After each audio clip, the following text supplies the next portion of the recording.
Em nome do Pai, do Filho e do Espírito Santo. Amém. Caríssimos irmãos e irmãs, eu sou o seminarista Luiz Alfredo, do canal Católicos de Verdade, e na nossa 15ª aula de nosso estudo bíblico católico, iremos dar continuidade ao nosso estudo, ainda no Antigo Testamento, na parte dos livros proféticos. Nós estamos então nos profetas menores. Nós veremos então um segundo grupo de 4 profetas menores do Antigo Testamento. Veremos então os profetas subsequentes àqueles que nós vimos na aula passada. Na aula passada nós vimos Oséias, Joel, Amós e Abdias. Hoje nós veremos Jonas, Miqueias, Naum e Abacuque, para que na semana que vem nós vejamos então Sofonias, Ageu, Zacarias e Malaquias, e concluamos então o nosso estudo bíblico no Antigo Testamento, para que na aula 17 passemos para o Novo Testamento. Se você caiu de paraquedas neste estudo bíblico no canal Católico de Verdade do meu querido irmão Tiago, saiba que há uma playlist Estudo Bíblico Católico, e lá estão as 14 aulas anteriores. Também esta aula estará assim que a transmissão dela terminar, e com a graça de Deus estarão também as aulas subsequentes até o número 33, que será a nossa última aula de nosso estudo bíblico. E neste curso, então, eu abordo os livros da Bíblia segundo os grupos que nós temos. Já fizemos 2 aulas introdutórias, uma aula sobre o Pentateuco, depois algumas aulas sobre os livros históricos, algumas aulas sobre os livros sapienciais e algumas aulas sobre os livros proféticos. E procederemos do mesmo modo com o Novo Testamento posteriormente. Então vamos dar início a esta aula, compartilhando os nossos slides, vendo o nosso conteúdo. Se ficou alguma dúvida sobre a aula anterior, ou sobre quaisquer uma das aulas anteriores, você pode me informar nos comentários dos vídeos, aqui no chat, ou por quaisquer outros meios, enfim, entre em contato comigo, que terei muito prazer em ajudar você em alguma dúvida, ou se você precisa de algum esclarecimento com alguma passagem, eu posso consultar livros e outras fontes confiáveis para te ajudar. E o objetivo desse estudo bíblico é promover, então, a palavra de Deus e fazer com que ela seja melhor compreendida e entendida. É um curso simples que visa mesmo trazer os livros da Bíblia em linhas gerais para ajudar você, caro irmão, cara irmã, a fazer uma boa leitura, a entender os pontos chaves de cada um dos livros, para que isso possa influenciar na sua vida pessoal, na sua oração, na sua prática devocional, na sua caridade, enfim, na sua vida cristã como um todo. Para que esta aula seja proveitosa, peçamos ao Espírito Santo a fim de que ele nos conceda esta graça, esta inspiração, para que ele abra o nosso entendimento para compreendermos as suas sagradas escrituras e para que o nosso coração de fato tome posse das realidades que nós buscamos através da palavra de Deus e que ela nos transforme por inteiro, possa curar o nosso coração e possa torná-lo sempre mais aberto para a ação, para a vontade de Deus.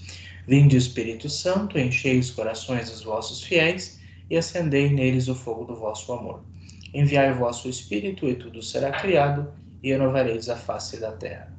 Oremos. Ó Deus, que instruístes os corações dos vossos fiéis com a luz do Espírito Santo, fazei que apreciemos corretamente todas as coisas, segundo o mesmo Espírito, e gozemos sempre da sua consolação, por Cristo, Senhor nosso.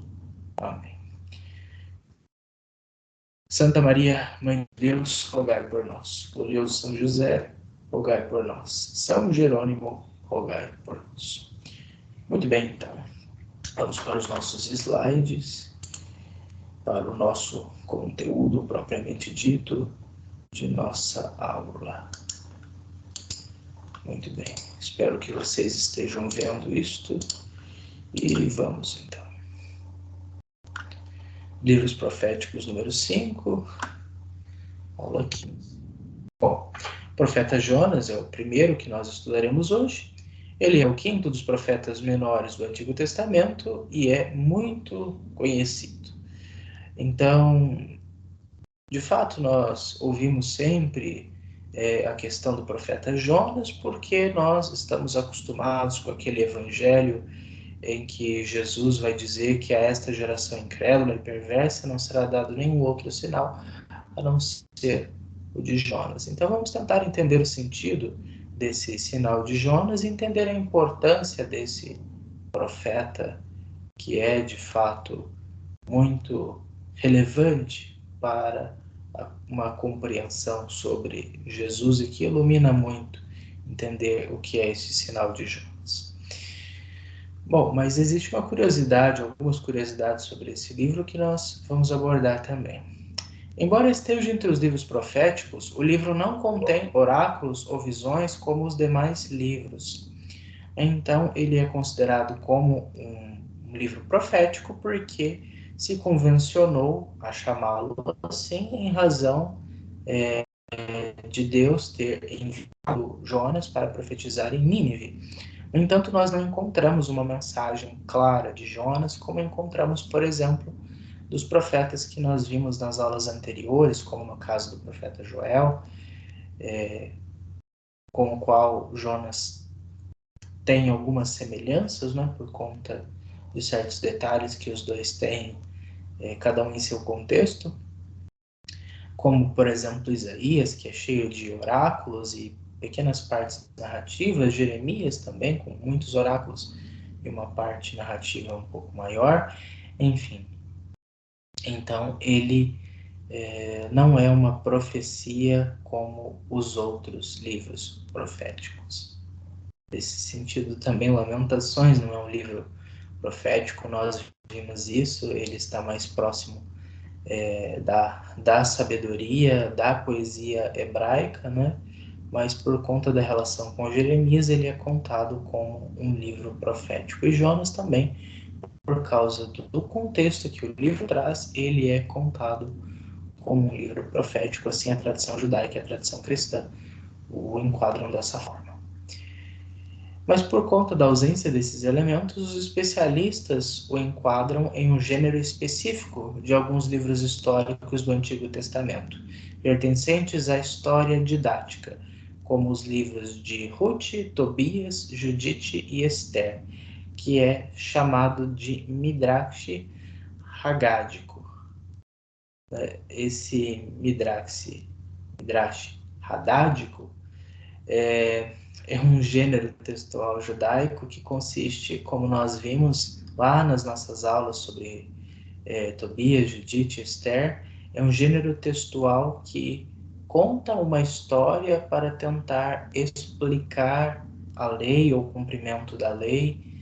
É uma história que não necessariamente aconteceu e que se pode de fato comprovar a existência daquela personagem naquele período, mas que a história daquele personagem é uma história exemplar, é uma história que traz uma sabedoria, um ensinamento de vida destinado a alguém. Então nós vimos que Judite e Esther, eles exaltam as mulheres como aquelas que cumprem a lei e que são instrumento nas mãos de Deus para realizar grandes vitórias em prol do seu povo. Tobias é um exilado que, Tobit, no caso Tobias, mostra a justiça de dois homens, também de mulheres, que aparecem no tempo do exílio e que confiam em Deus e são por ele abençoados. Ruth é a moabita que foi incorporada ao povo de Deus porque ela agiu com justiça para com a sua sogra, enfim. Jonas também, nesse sentido, é uma história, uma narração teológica com um propósito didático, ou seja, de ensinar uma lição ao seu interlocutor.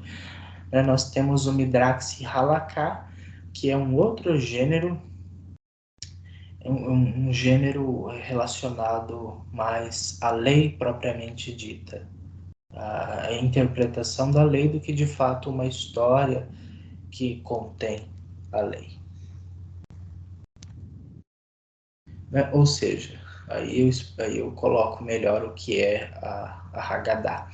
Uma explicação da narração que consiste em uma narração com conteúdo edificante, muitas vezes com personagens criados a partir de um fundo histórico que passam por situações difíceis, mas confiam em Deus e no final acabam triunfando. Então, isso é uma explicação mais técnica, né, do Haggadah, mas com Jonas isso acaba sendo diferente, porque Jonas não tem um final muito feliz, diferente dos outros Haggadahs que nós temos. Mas termina com uma lição de moral bastante forte, assim, que destoa um pouco dos outros livros que têm um estilo semelhante ao de Jonas. Atualmente, a historicidade de Jonas é um dos temas mais debatidos do Antigo Testamento, e ela já não é mais acreditada, né? Então, muitos historiadores, quando a gente pega uma introdução ao Antigo Testamento, um comentário bíblico, ou um comentário mesmo, o próprio livro de Jonas, ou uma história de Israel, enfim, nós observamos que, de fato, muitos pesquisadores tentam chegar a um consenso se Jonas existiu ou não, se ele foi um profeta do norte ou do sul, de que época que ele foi, em que circunstância de fato ele profetizou, mas hoje em dia os especialistas acreditam que talvez, enquanto historicamente, cientificamente, Jonas não pode ser comprovado. Então não conseguimos atestar a existência histórica de Jonas.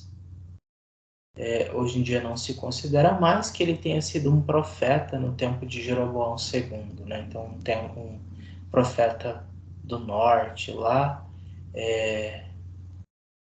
na época do reinado de Jeroboão II, lá no século VIII antes de Cristo, no norte, né? No reino de Israel da Samaria. Mas esse livro, na verdade, foi escrito após o período da reconstrução do templo e no período persa. Então, nós estamos falando de século quinto, quarto antes de Cristo, e não antes disso. Pois o seu texto hebraico parece indicar essa época quanto ao estilo, e não antes disso. Então, se comparado com profecias mais antigas e dessa mesma época, como é o caso, por exemplo, de Amós e Oséias, que são os mais antigos profetas escritos, nós temos um hebraico, segundo os especialistas, diferente desse hebraico de Jonas. Nós sabemos que a língua evolui, formas, palavras, o estilo de escrita, enfim, uma palavra que há 100 anos era usada, muitas vezes não tem o mesmo sentido hoje em dia, ou já não é mais usado. Então, tudo isso denuncia a época do texto. E com isso, então, os especialistas acreditam que Jonas é um texto mais recente. Contudo, mais importante que a sua historicidade é a sua importante mensagem teológica. Então, às vezes a gente fica preso em, existiu ou não existiu? Foi assim ou foi assado? Então, ao invés de nós nos concentrarmos nessas coisas que acabam sendo detalhes, mais importante é a mensagem teológica, mais importante é o significado da personagem e da sua mensagem, das suas ações, das suas palavras, de como ela é vista e interpretada na tradição, enfim, tudo isso importa muito mais. O livro de Jonas, então, se divide em 4 capítulos. É uma profecia, ou é um livro pequeno. Então, no capítulo 1, Jonas recebe o chamado de Deus para pregar em Nínive, mas foge. No capítulo 2, Jonas, lançado ao mar, é tragado por um peixe, mas Deus o salva. Aceita a missão. No capítulo 3, Jonas prega a conversão aos ninivitas, que acolhem e se convertem. No livro 4, Jonas não se conforma com a situação, Deus lhe fala, o mamoeiro. Então, nós temos uma estrutura muito simples. Jonas é o caso, nós temos o caso de um relato de vocação, nós temos a recusa desta vocação por parte de Jonas, mas daí nós temos, depois de uma tribulação, a aceitação desta vocação. Esta vocação é cumprida, mas nós temos um final diferente. Jonas, então, ele não se contenta com aquilo que acontece e Deus dá uma lição de moral para ele e para todos nós, os leitores desse livro, no final. Bom, então quais são os assuntos do livro de Jonas? O conteúdo do livro versa sobre várias questões, como a vocação irrenunciável. Então, o livro de Jonas nos mostra que quando Deus nos chama, nós podemos relutar, podemos fugir, podemos oferecer desculpas, como é muito comum no Antigo Testamento. Todos os relatos vocacionais geralmente têm uma relutância, como o caso de Moisés, Isaías, Jeremias, o outro dos profetas, enfim, são chamados por Deus, mas relutam. Mesmo assim, no final, eles acabam cedendo e cumprem, ou procuram cumprir da melhor forma possível a vontade de Deus e, de fato, colocam-se a serviço dele. Outro assunto interessante é a misericórdia de Deus para com todos, inclusive para com uma nação pagã. Parece estranho que Deus tenha chamado um profeta, tirado ele de Israel, para que ele fosse em terra estrangeira pregar a conversão dos estrangeiros para se livrarem da ira de Deus. Mas Deus não fala só com Israel. Não é só o povo de Israel, que é o povo da aliança e que por isso precisa de conversão, enquanto o resto do mundo está sob o domínio de Deus, mas de certa forma os povos são condenados.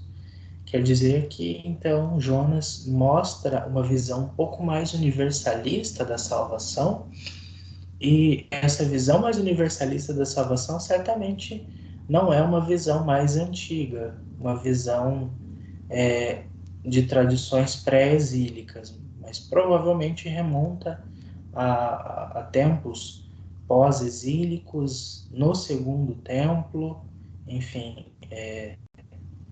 talvez posterior àquela reforma de Esdras e Neemias, em que as coisas ficaram um pouco mais radicais, né? Em que o judaísmo, pelo fenômeno do helenismo, mas ainda um pouco antes disso, espalhado pelo mundo, começa a ver que vários povos se convertem à religião do Senhor e por isso talvez Deus, que exerce o seu domínio sobre todas as coisas, de fato a salvação possa ser estendida a outros povos, contanto que eles se convertam à única religião, então, o judaísmo. Também coloca sobre a questão da liberdade ou relutância do homem. Então, o homem não é escravo de Deus, ou Deus não escraviza o homem.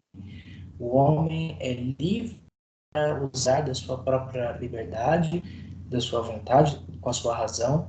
Ele toma suas próprias decisões e Deus, de certo modo, respeita essas decisões. Então, Deus não faz, não comanda ele no sentido de que o obriga a profetizar, mas ele mesmo percebe, depois das dificuldades que ele passa, de que o único sentido das coisas é de fato fazer a vontade de Deus, em que ele só se encontrou realmente quando ele seguiu a sua vocação, seguiu o seu chamado. Então, não é que nós sejamos tudo está pré-determinado e nós estamos sob um destino inevitável, mas nós estamos sob os desígnios de Deus. E se nós de fato quisermos entrar em harmonia com a nossa existência, com a nossa vida, precisamos descobrir qual é o desígnio de Deus e buscar fazê-lo sempre. Então, ainda que nós relutemos, o melhor para nós é fazer aquilo que Deus quer, mas também somos livres para não fazê-lo e arcar com as consequências disso na nossa existência. Depois, a possibilidade da conversão. Então, mostra que Deus, ele quer a conversão do ser humano. Deus não se agrada em ver a cada um de nós, seres humanos, imersos na realidade do pecado, mas sempre quer a nossa conversão e fornece meios para a nossa conversão. E além disso, a providência divina que foi conduzindo Jonas para que ele realizasse a sua vocação e anunciasse a conversão, a necessidade do arrependimento para os ninivitas. A missão de Jonas de converter a capital do Império Assírio, o primeiro grande império a invadir Israel, mostra a grande misericórdia de Deus e a atitude de Jonas, a dificuldade do homem em assumir a sua missão e acreditar em Deus. Mas a conversão dos 120 mil ninivitas, número simbólico, dá indícios da salvação universal que virá depois com Jesus. Então, é bem significativo que Jonas seja enviado à capital do império inimigo que venceu o reino do norte, dizimou as 10 tribos e que fez misturar o povo do norte com os povos pagãos, de onde surgiu os samaritanos, enfim, e que diz que representa o poder estrangeiro contra Israel. Na verdade, eles também estão sob os desígnios de Deus e também, como os judeus, devem se converter.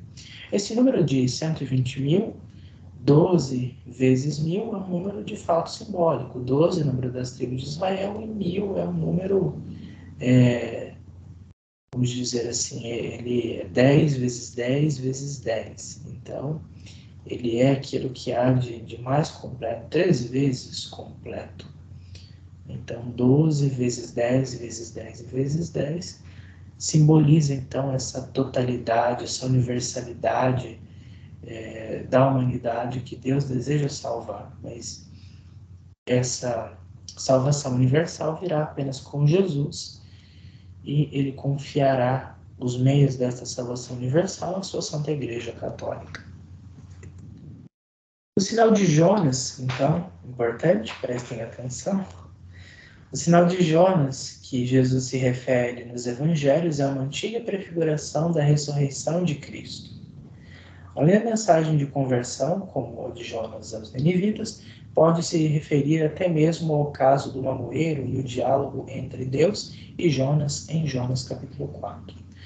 Então, o que é o sinal de Jonas? O sinal de Jonas, de fato, é aquele acontecimento como profeta que foi jogado ao mar, porque ele atraiu a ira de Deus, descumprindo a ordem de Deus, e então ele foi arremessado ao mar, foi tragado pelo peixe, passou lá 3 dias e 3 noites, ao terceiro dia então saiu do peixe, e foi cumprir a sua missão. Assim, da mesma forma, o Filho do Homem, né, que é Jesus, que é o homem por excelência, ele vai ficar no seio da terra e depois vai emergir, assim como Jonas emergiu, para anunciar a conversão. E Cristo, então, para reinar gloriosamente sobre todas as coisas, vencendo a morte.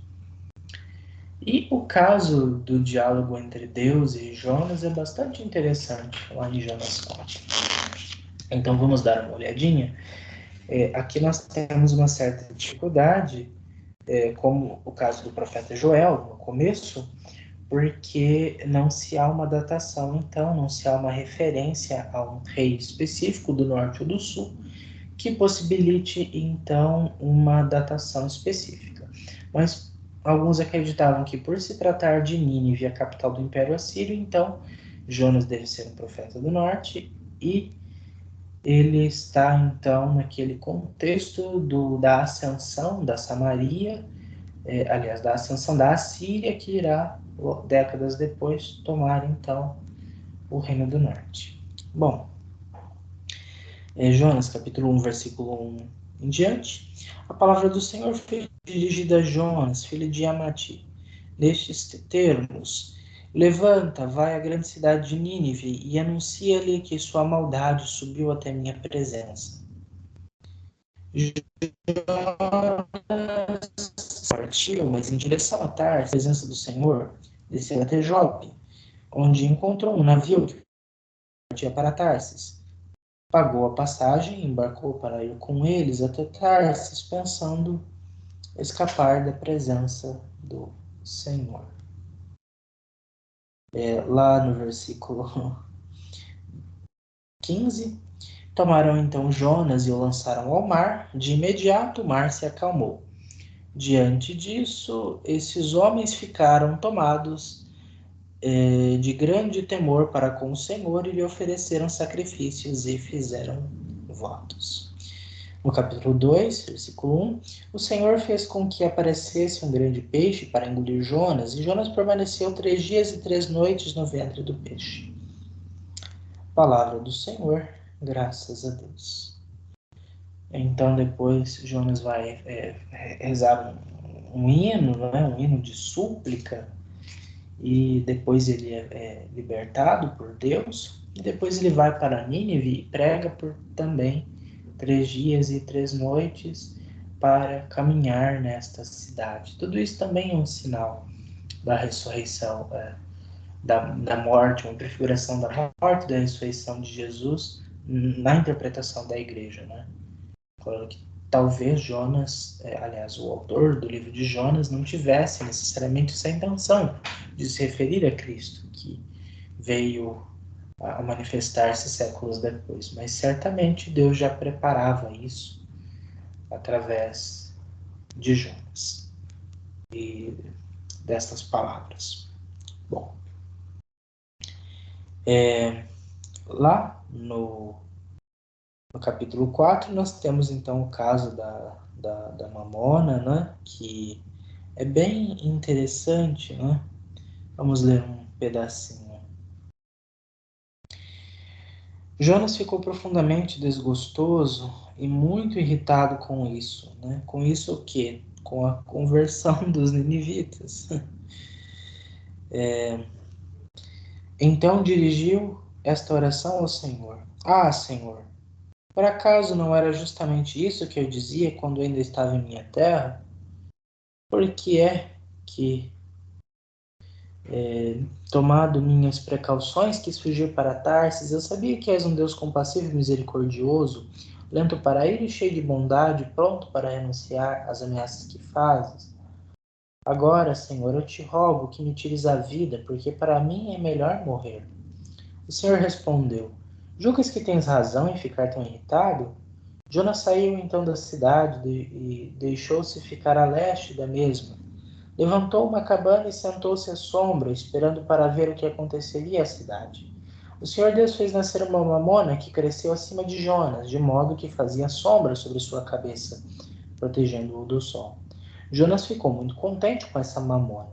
Na madrugada do dia seguinte, porém, Deus enviou um verme que atacou a mamona e ela secou. Quando o sol se levantou, Deus mandou um vento quente do leste e o sol abrasador batia em cheio na cabeça de Jonas, a ponto de desmaiar. Ele desejou a morte e disse: Prefiro morrer que ficar vivo. Então Deus disse a Jonas: Julgas que tens razão em ficar tão irritado por causa de uma mamona? Jonas respondeu: Sim, tenho razão em ficar indignado a ponto de desejar a morte.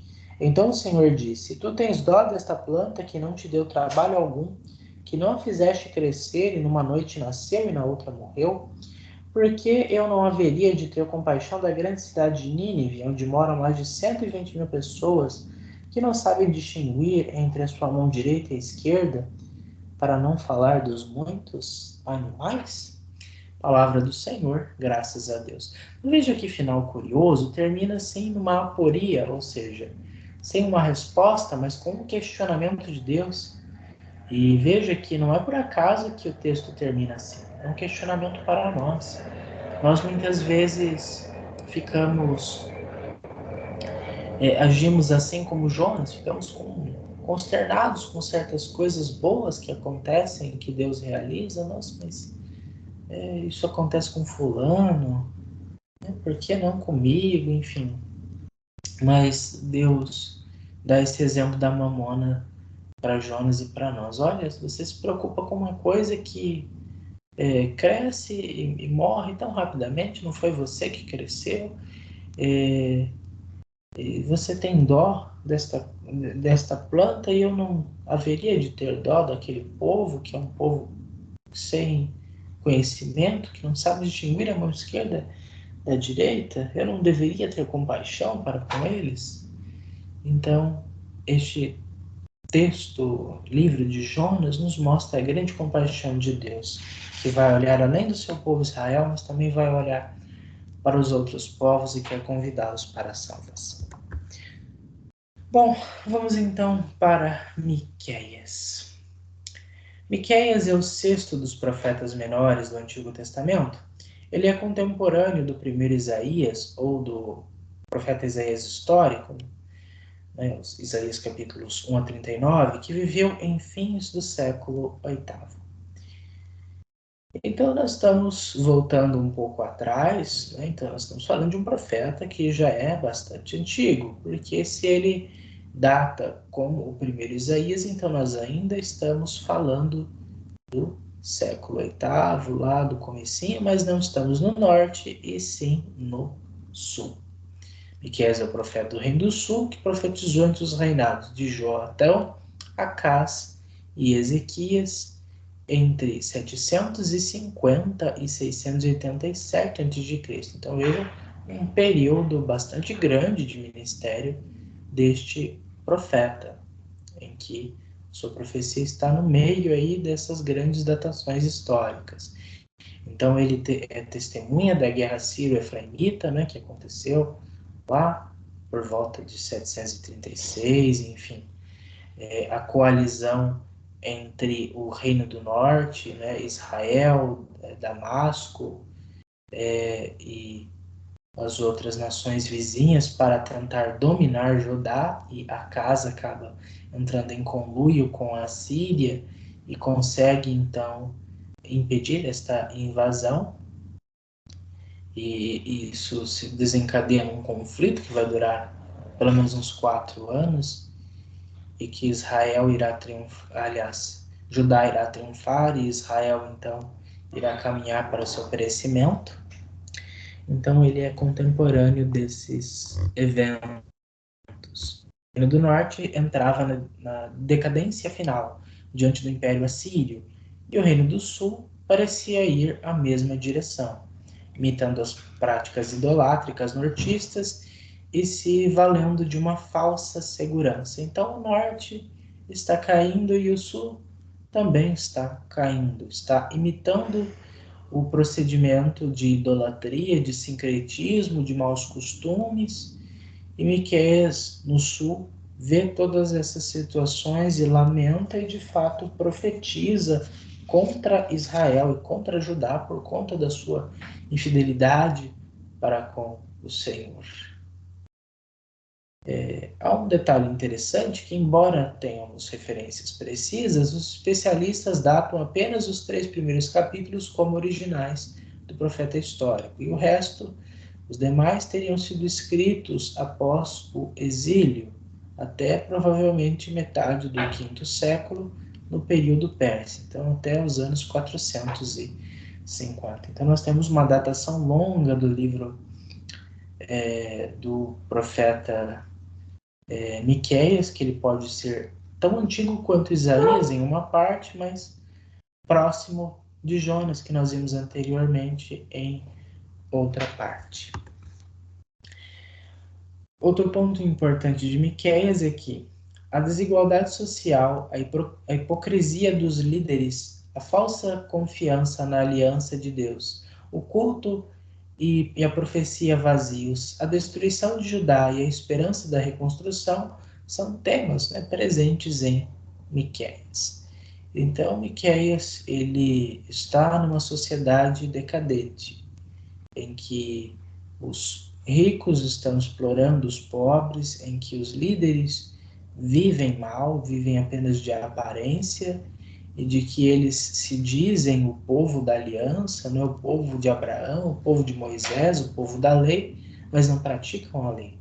Que fazem culto, que imolam os novilhos, que imolam os animais, oferecem incenso, pães, primícias e cumprem a lei, mas fazem isso da boca para fora, fazem isso para serem vistos pelos homens, fazem isso sem a finalidade de agradar a Deus, mas de somente disfarçar o vazio da própria existência, tentar enganar a Deus, mas enganando a si mesmo. E mesmo os profetas, que viraram falsos profetas, que viraram profetas de corte, que viraram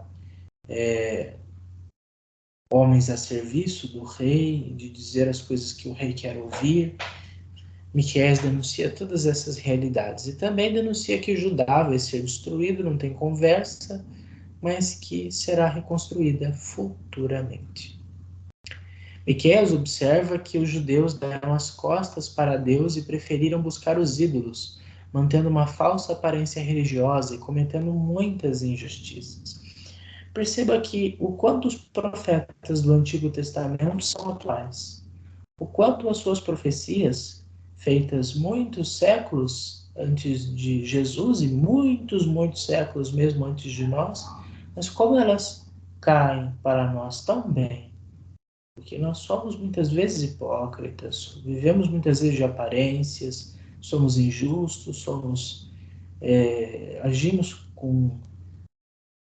oprimindo os outros, enfim, multiplicando a desigualdade, ao invés de ajudarmos as pessoas a crescerem, a ganharem a sua dignidade, a conquistarem sua dignidade, mas nós imitamos os procedimentos dos nossos antigos pais judeus do Antigo Testamento.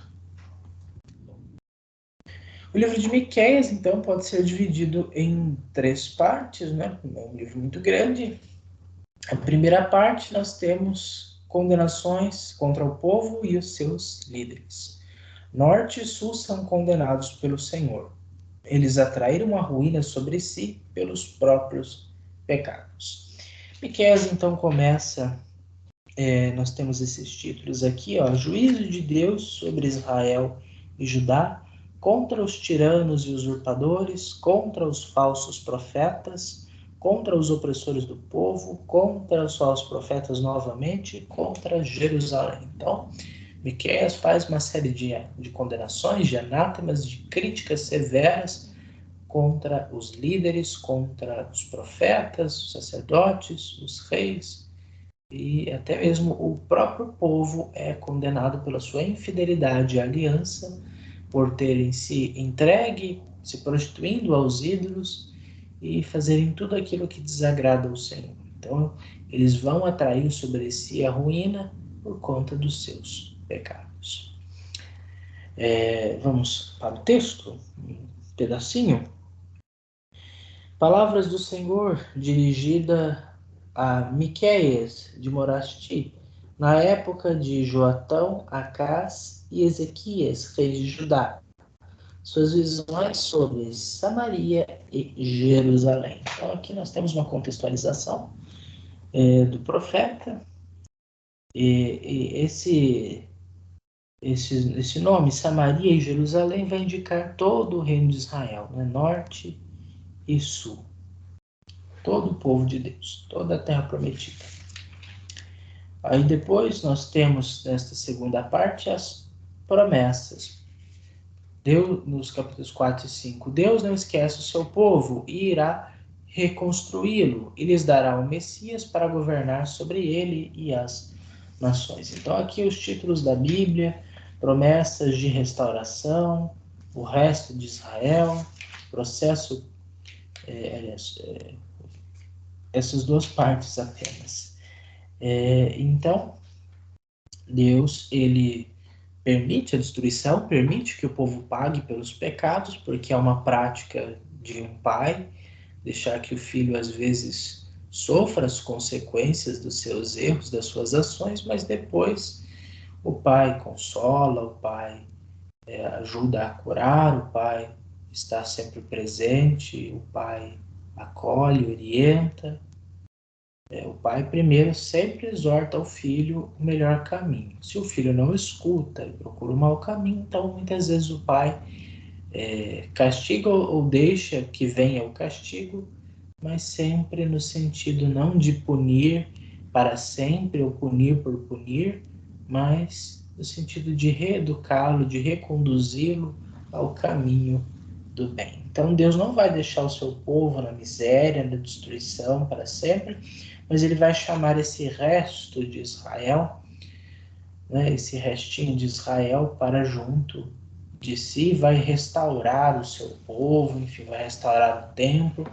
Por conta disso é que essa parte de Miqueias e a seguinte talvez sejam partes mais recentes, enquanto os 3 primeiros capítulos parecem ser um diagnóstico da situação de Israel norte e sul no começo do século, aliás, no final do século VIII antes de Cristo, essas outras partes parecem falar muito mais do exílio ou uma visão do pós-exílio sobre o exílio, né? Isso são coisas para serem consideradas. E a terceira parte de Miqueias é a condenação e a promessa. Judá rompeu a aliança com o Senhor praticando mal. Por isso a destruição cairá sobre ela. Mas o Senhor irá fazer coisas novas. Se eles se voltarem para ele, reconhecerem o seu pecado e praticando a religião, o que é a religião? Temer a Deus e ajudar o próximo, não ser injusto, então Judá será favorecida por Deus novamente. Então nós temos essa estrutura que é recorrente no Antigo Testamento. O povo de Deus peca, vem os castigos sobre o povo de Deus, o Senhor se compadece do sofrimento do seu povo e refaz a aliança, e se eles forem fiéis à aliança, serão abençoados e não serão castigados de novo.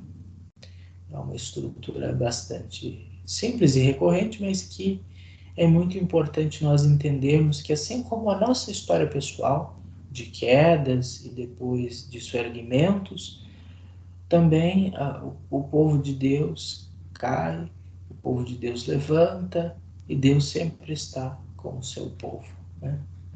O povo de Deus, o deserto andava, enfim. O povo de Deus chorando rezava, pedia perdão e recomeçava, enfim. É assim.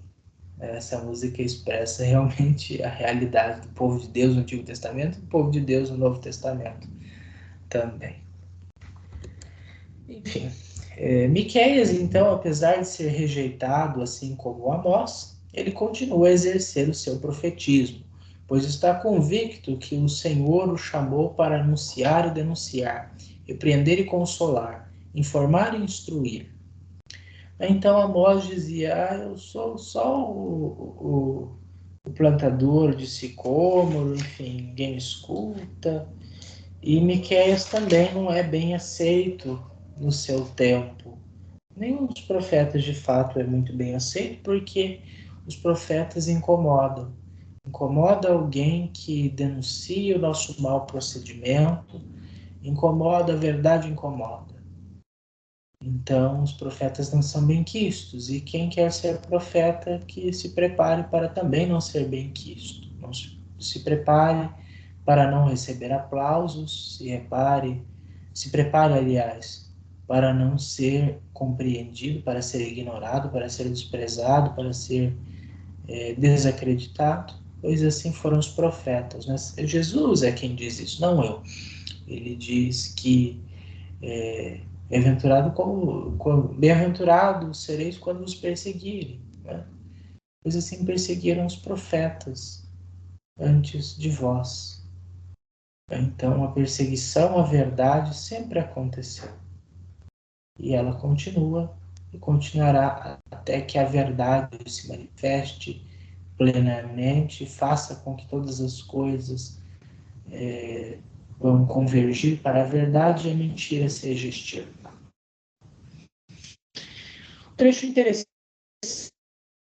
nós não podemos ficar perscrutando todo o texto, quem dera se pudéssemos, mas vamos selecionar um trecho que é importante demais e que nós vemos geralmente todo final do ano. Miqueias 5, 1 a 8. E tu, Belém de Éfrata, tão pequeno entre os clãs de Judá, saiu para mim aquele que governará em Israel. Suas origens tempo em que der a luz, aquela que está para dar a luz. Então, o resto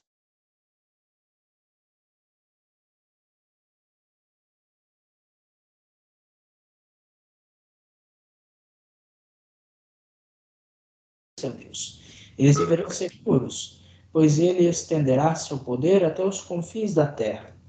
Ele próprio será a paz. Se a Síria invadir nosso país e pisar nossos palácios, nós poremos 7 pastores e 8 comandantes contra ela. Esses vão dominar a Síria com a espada, e a terra de Nimrod com suas lanças. Ele nos livrará da Assíria quando esta invadir nosso país e puser os pés em nosso território. Então, entre os numerosos povos, o resto de Jacó será como o orvalho que vem do Senhor, como chuva sobre a erva. Nada esperando do homem, não contando com os filhos dos homens. O resto de Jacó no meio de muitos povos será como um leão entre os animais da floresta, como um filhote de leão entre os rebanhos de ovelhas, o qual, quando passa, ataca e dilacera a presa, sem que ninguém a possa salvar.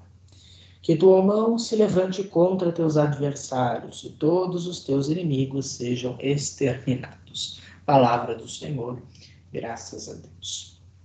Então veja que esta profecia, lida no seu contexto original, talvez se refira ao retorno do povo do cativeiro da Babilônia, que Deus acaba fazendo com que o seu povo se reconstitua, se reconstrua, se restaure, e eles se tornem, de resto das nações, um povo forte, um povo numeroso, um povo coeso, um povo que acaba, de fato, submetendo todas as nações ao Senhor. Os judeus se espalham e eles acabam, então, entrando no mundo inteiro e fazendo com que muitas pessoas conheçam o Senhor, e esse judaísmo penetrando no mundo é um fator que vai ser muito importante para o cristianismo nascente, como a gente vai ver quando estudarmos o Novo Testamento.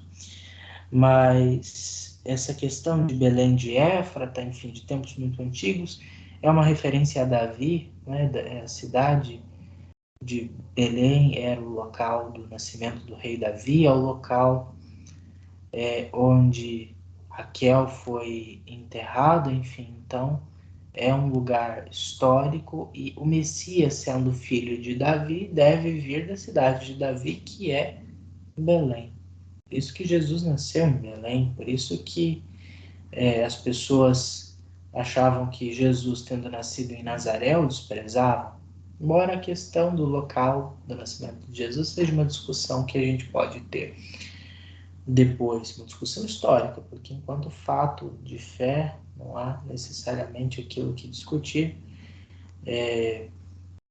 mas implicações históricas, considerações, hipóteses, teorias a gente pode conversar, mas nada que vá atrapalhar na nossa fé. Bom, então é sempre muito importante nós relacionarmos o Antigo ao Novo Testamento, afinal, não podemos compreender os dois individualmente, mas sempre um à luz do outro, de modo que ambos sempre apontem para nosso Senhor Jesus Cristo. Mas quando nós descobrimos o contexto do texto em si, na sua época, também nos ajuda a entender como que ele foi ressignificado pela tradição da igreja, ou também pela tradição judaica, e que adquire com isso um sentido novo e espiritual bastante interessante. Bom, próximo. Naum, ou às vezes a gente vai achar Naim, mas é muito raro, então geralmente é Naum mesmo. É o sétimo dos profetas menores do Antigo Testamento. É uma pequena profecia de 3 capítulos, um conjunto de oráculos que fala sobre a queda de Nínive entre 614 e 612 antes de Cristo. Veja só que interessante. Há 2 profetas atrás, Jonas estava pregando sobre a conversão de Nínive. Agora, para Naum, Nínive não tem salvação e caiu nas mãos da Babilônia. O antigo e poderoso Império Assírio, que conquistou as 10 tribos do norte em 722, que destruiu a Samaria, que deportou os samaritanos, os nortistas, e misturou os restantes aos pagãos, estava entrando em colapso. Então a Síria despontou como um grande império no final do século VIII a.C., mas depois, com a ascensão da Babilônia, no começo do século, já no final do século VII, início do século VI, às vezes a gente se confunde um pouco com essas questões de séculos antes de Cristo, porque a gente tem que fazer a contagem contrária. Mas, enfim, esse império que derrotou o Israel vai ser derrotado por um outro império maior. Então, sempre é um peixe maior que acaba abocanhando o peixe que é menor que ele. Nesse caso, a Síria estava perdendo para a Babilônia. Ezequias, um dos únicos bons reis de Judá, confiando em Deus, conseguiu evitar a invasão de Jerusalém e de Judá, derrotando Senaqueribe, que fugiu. Então, naquela época, enquanto a Síria, depois de ter conquistado o Reino do Norte, Israel, ela tinha a intenção de conquistar Judá também, mas Ezequias, um bom rei, confiou em Deus e ele foi então poupado, junto com toda a nação, de uma invasão nas mãos de Senaqueribe, né, que é o sucessor do Teglat-Passer III da Síria.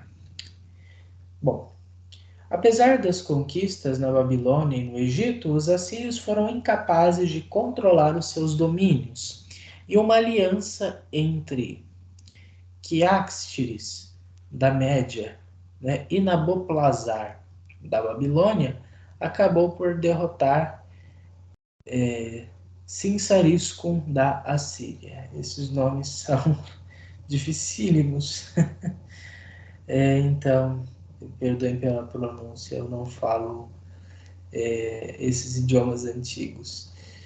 Enfim, mas o que importa de fato é que como é que se derrota um império poderoso ao mesmo tempo decadente? Bom, fazendo aliança com dois impérios que estão crescendo e que têm um interesse comum. Então a Síria conseguiu estender os seus domínios, mas quando a Babilônia, quando a Média e a Babilônia se uniram, então a Síria não teve mais para onde correr.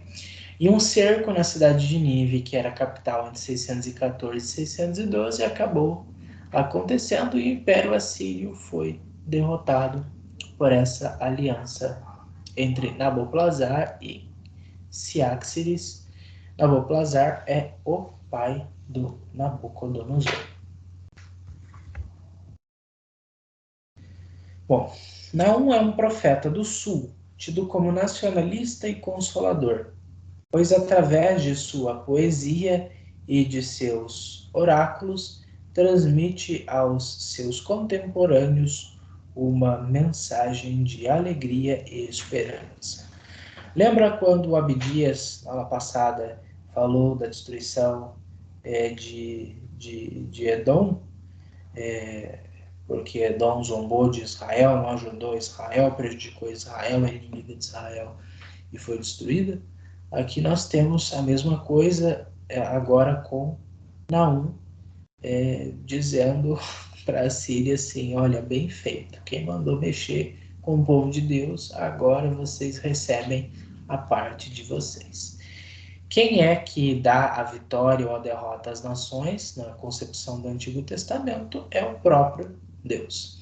Deus castigou a Síria, a opressora de Israel, com a destruição irreversível. Então, se Israel é destruída, pela misericórdia de Deus, Israel se reconstrói. Mas se uma outra nação que prejudicou Israel é destruída, essa destruição é irreversível, não tem jeito. Bom, a divisão então do livro de Naum. Naum, capítulo 1, versículos 1 a 8, é um poema dirigido ao Senhor, o vingador de Israel, que fez justiça a Israel. Então, é uma concepção antiga de Deus como o Goel, de Deus como o vingador de sangue. E não apenas do indivíduo, mas do próprio povo. Em Naum, capítulo 1, versículo 9 ao capítulo 2, versículo 3, o profeta Naum discorre alternadamente sobre a situação de Nínive e de Judá. Então ele vai fazer um paralelo, né, entre ambas. É bem interessante.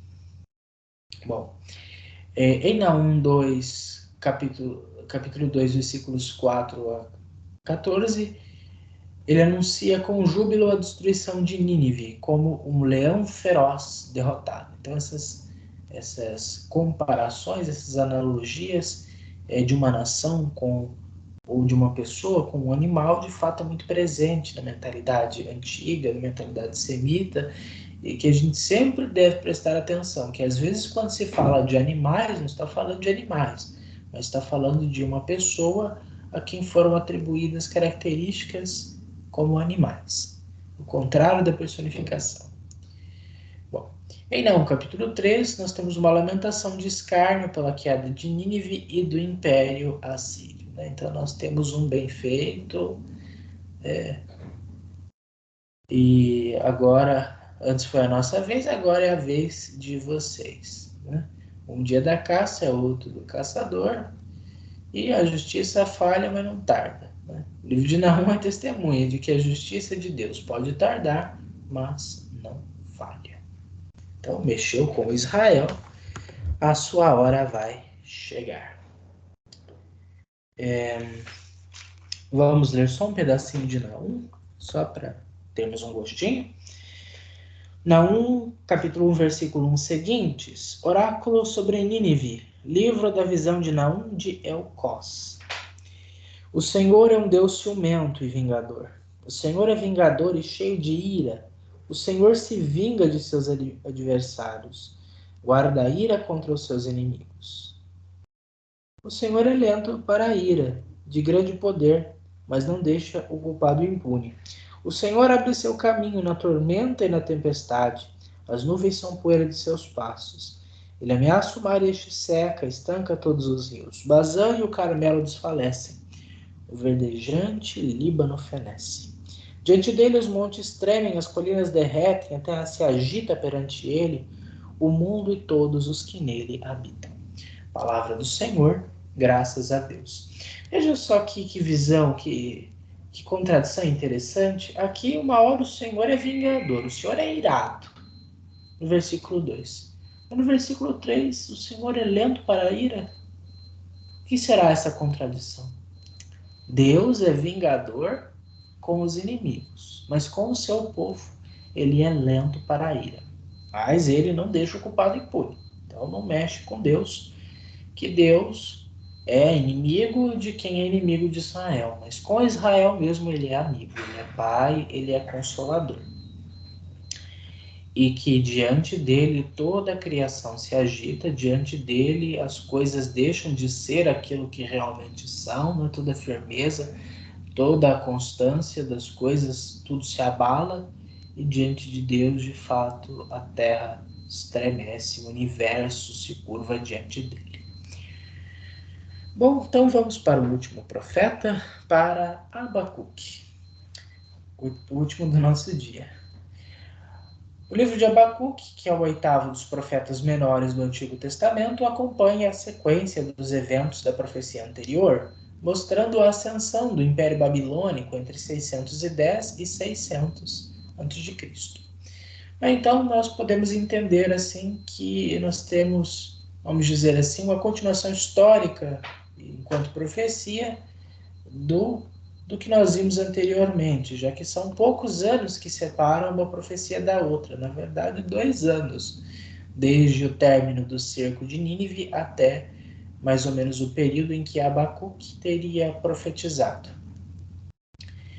Um comentário de Qumran, aliás, a Abacuque capítulo 1 e 2 é um dos achados arqueológicos mais relevantes. Então, na comunidade de essênios ou não essênios de Qumran foi encontrado um comentário dos dois primeiros, aliás, dos capítulos de Abacuque 1 e 2, né? O que é muito interessante de fato. Bom, a profecia de Abacuque olha com preocupação para a situação do Reino do Sul após a trágica morte do rei Josias em 609, que tentou negociar com a Babilônia.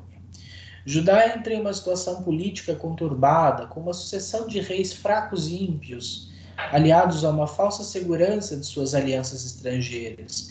Idolatria e injustiça mostra que a reforma de Josias parece ter caído no esquecimento. Então nós vimos, acho que na introdução aos profetas e com Jeremias, essa questão do rei Josias, muito importante. Ele foi um bom rei, ele fez grandes coisas, ele fez uma reforma litúrgica, uma reforma cultica, tentou de fato impor a lei, acabar com a idolatria, com os lugares altos, com o sincretismo, com os maus costumes, mas parece que foi uma reforma elitizada, uma reforma que de fato não tocou no coração do povo e que não mudou o coração do povo. Você tirou os ídolos dos altares, mas não tirou os ídolos do coração.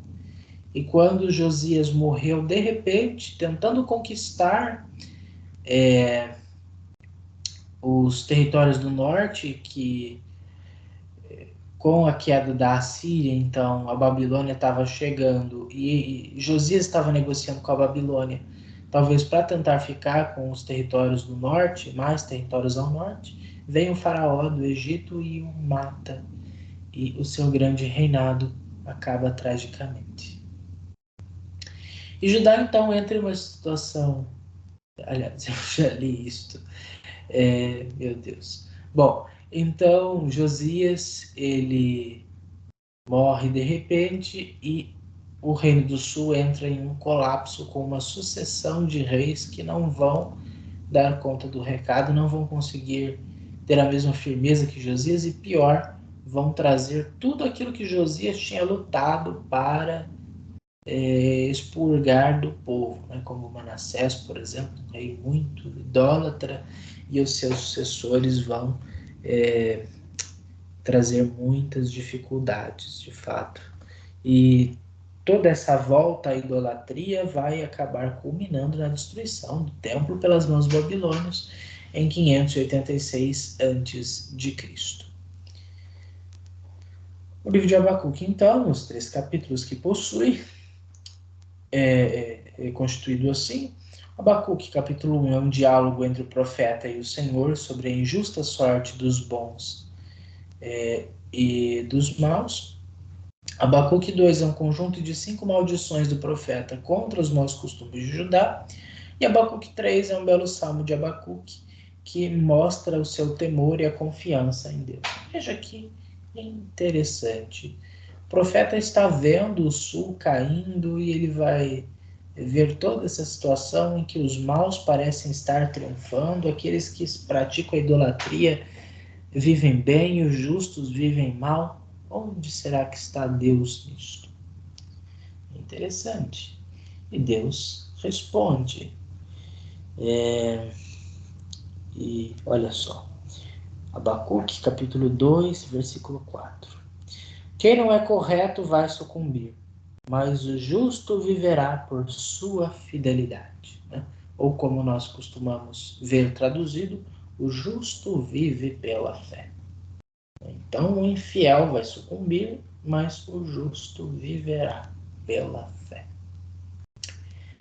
E ele vai maldizer o opressor, vai maldizer aqueles que vivem a injustiça, aqueles que zombam de Deus, aqueles que são idólatras, aqueles que só pensam em dinheiro, aqueles que exploram o pobre, aqueles que vivem nos maus costumes, enfim. E por fim ele vai louvar a Deus, vai expressar a sua confiança em Deus, vai mostrar que Deus é terrível, é grandioso e faz justo todas as coisas, e vai concluir então de forma muito bonita a sua profecia. Bom, meus caros, eu acho que era isto mesmo para hoje, é o que eu tinha para oferecer a vocês. Espero que tenha ficado claro, e se não ficou claro, peço que vocês tenham paciência, mas, por gentileza, mandem as suas dúvidas, as suas questões, e conto muito com a colaboração de vocês nas próximas aulas, especialmente quando nós começarmos o Novo Testamento, que talvez seja de maior interesse de todos vocês, mas não desprezemos essas nossas aulas sobre o Antigo Testamento. Não desprezemos os profetas menores. Olha quanta riqueza nós vimos hoje da parte deles. Olha quantas coisas que nós não sabíamos, quantos detalhes interessantes que se conectam ao Novo Testamento, que se conectam à história de Israel, que se conectam à lei, que se conectam à sabedoria e que nós desconhecemos e deixamos de entender e de viver e de sentir e de receber muitas bênçãos, porque nós ficamos na nossa ignorância. Mas nós que temos condições de fato de crescermos no conhecimento da palavra de Deus, busquemos crescer. Não para crescermos nós, mas como diz João Batista, para que ele cresça e que eu diminua. Peçamos à Santa Mãe de Deus para que nos dê a graça de compreendermos os desígnios de seu Filho Jesus para as nossas vidas e que de fato nós possamos guardar sempre a palavra e sermos como Maria, profetas que anunciam a bondade, a misericórdia, a justiça e a grandeza de Deus. Ave Maria, cheia de graça, o Senhor é convosco.